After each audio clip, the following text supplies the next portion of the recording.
ñëw fi Socabdep ñëw toj suñuy kër yi te amuñ ci benn information dañoo jékki-jékki rek ñu wax ñu ko te xamuñ nu mu demee comme ni ñu ko expliqué rek ay jeunes yu fi nekk ay mag ay jigéen yoo xamante dañuy jóg à 4 heures du matin 5 heures du matin ñii di daw di dem ci luuma yi ñii nekk ci marché yi ñii dem marché poisson ñii nekk di jaay ay géej ñii nekk di jóg liggéey pour am dara suturla seen bopp.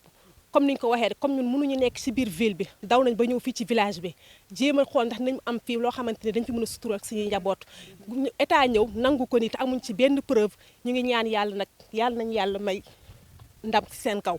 parce que xamuñu nag lan la parce que ñun suñu alal bi dañ koo ñàq dafa nekk alal boo xamante ne bu lew la ku képp koo xamante ni taxaw na fi rek gën fi terrain sàccoo ko fenoo ko njuujoo ko da nga liggéey sa ñàq mu nekk xaalis boo xam ne bu lew la bu dee xaalis boobu nag ñu ne ko liggéey suñuy bopp suñuy alal ba jëndee ko suuf si ñoom ñu jaay bëgg ñooy jaay pouvoir dinañ xam ne ñun suñuy lépp si yàlla lañ ko teg te yàlla moo la ëpp pouvoir te yàlla dinañ joxaat suñu alal incha allah wa salaamaaleykum ngeen nangu suñu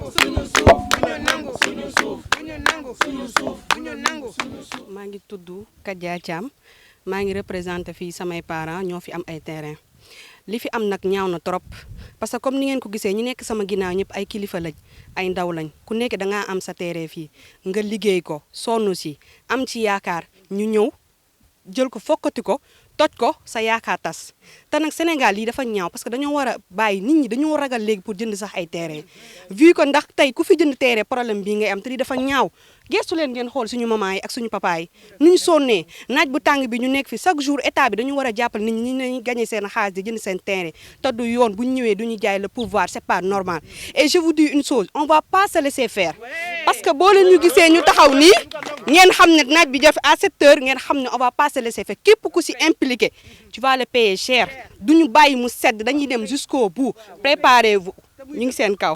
Face à cette situation, nous interpellons le maire de Bambilor, à qui nous avons rencontré et qui nous a clairement donné des noms et des pistes.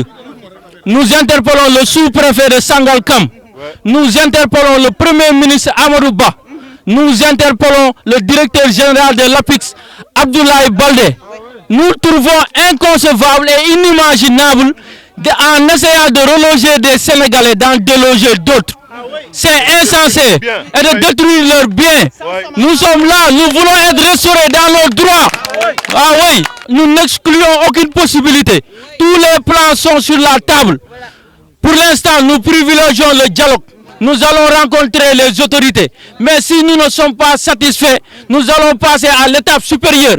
Et ce n'est pas ici que nous allons détailler l'étape supérieure. Nous allons prendre, je dis bien, toutes les mesures possibles et imaginables pour être restaurés dans nos droits. Dans cette zone, on décompte 253 parcelles. 253 parcelles qui ont été directement affectées, qui ont été attribuées à des pères de famille qui l'ont acquis à la sueur de leur front. Certains avaient commencé à construire. Voilà, tout ça réduit en miettes. 253 personnes qui sont dans le désarroi total, 253 personnes affectées et leurs familles, 253 personnes qui ne savent plus où donner de la tête. Nous interpellons le Premier ministre Amadou Ba. Nous interpellons encore une fois le Premier ministre Amadou Ba. Nous savons qu'il a la solution. Nous poussons pour qu'il règle cette situation avant que cela dégénère. Parce que c'est nos biens, nous l'avons acquis légalement et nous serons capables de tout pour être rétablis dans nos droits.